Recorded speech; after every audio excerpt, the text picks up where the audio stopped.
He had a very good costume. Akala ko kaya kayo naka-yellow because you're both for Noynoy. Naman, friendship.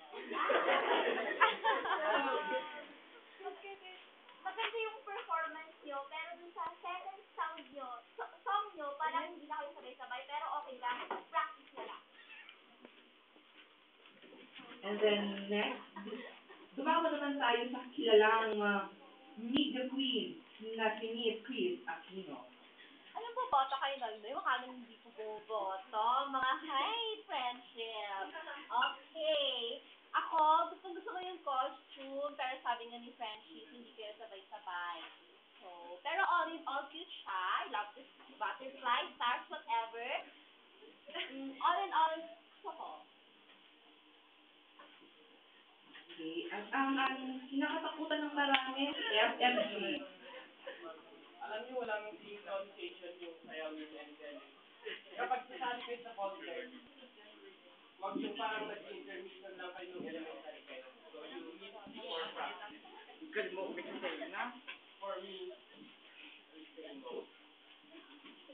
I want to give them a chance, so I will say, you can. Second yes. Okay, 2 yes and 1 no. Very well said, Evan Blake. So our next contestant is, ating kilalanin naman si Rafael Amawas na isang competitor, isang musician. Sumali siya sapagkat gusto niyang ipakita na mahal niya ang musika at ang kanyang talento na kanyang puunan upang manalo sa programang ito. So, Rafael? Bale, anong title ng song? blessing. Lasing, bakit lasing ka ba? O ano? Or you're on a high? Or ano? Okay, so para kanino naman yung inalin mo na? Para naman sa inyo itong song na? Wala, sa kaibigan ko. Wala pa eh, ba't mo pa kakantay? Sa kaibigan ko. Nasa namang kaibigan mo, nandito naman ba? Oh, so ano mo sabihin sa mga nanonood ngayon sa'yo dito? Rock and roll.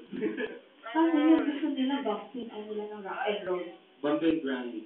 Okay, bump and grind. So ating gusto ngayon si Rafael Amoas para isang magandang kanta. So you think you can? Sakto lang. Naman yung body video. 50. Yes, sir. Nulit ko ng mga 2 years ago. Sana kaya ko pang kanta.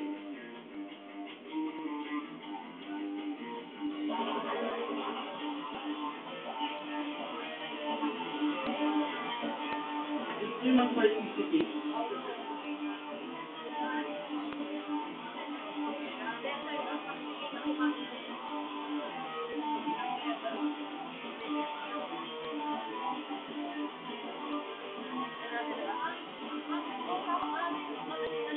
Ilang bagay na laman ang nalikan.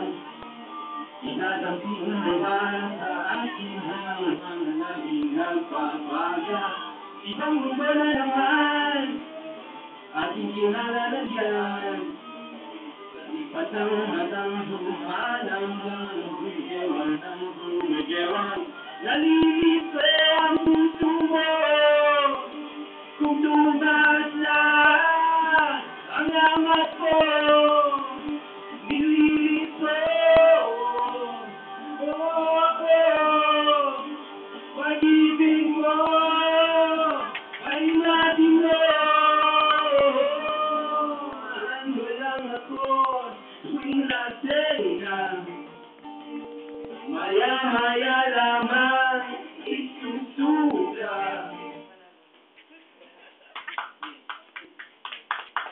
Parang lasing ka, Rafael, lasing.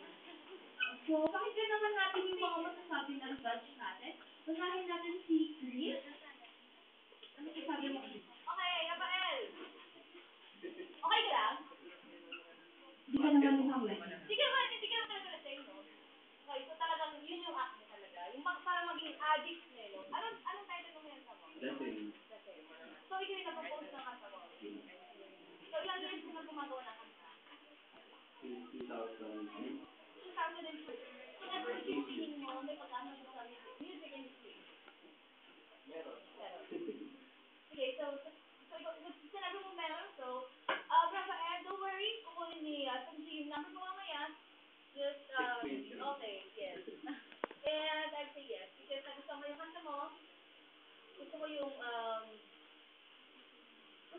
energy. Kasi ikaw lang yung nakita ko may energy ngayong araw na to. So, I say it. So, Miss Ai? Sa akin, gusto ko yung kanta, pero yung boses niya. Ano sabi mo ba? Ano tungkol sa boses? Ayaw mo yung boses. Okay, No sorry. question.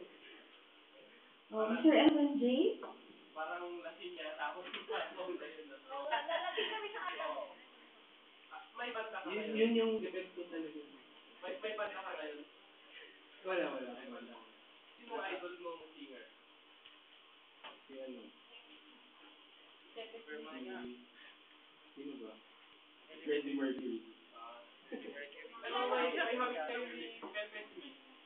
Siguro pag nag-addict pa ako ng So maganda naman yung song, tapos yung mga effect ay distortion na maganda yung arrangement. So sabihin ko yes.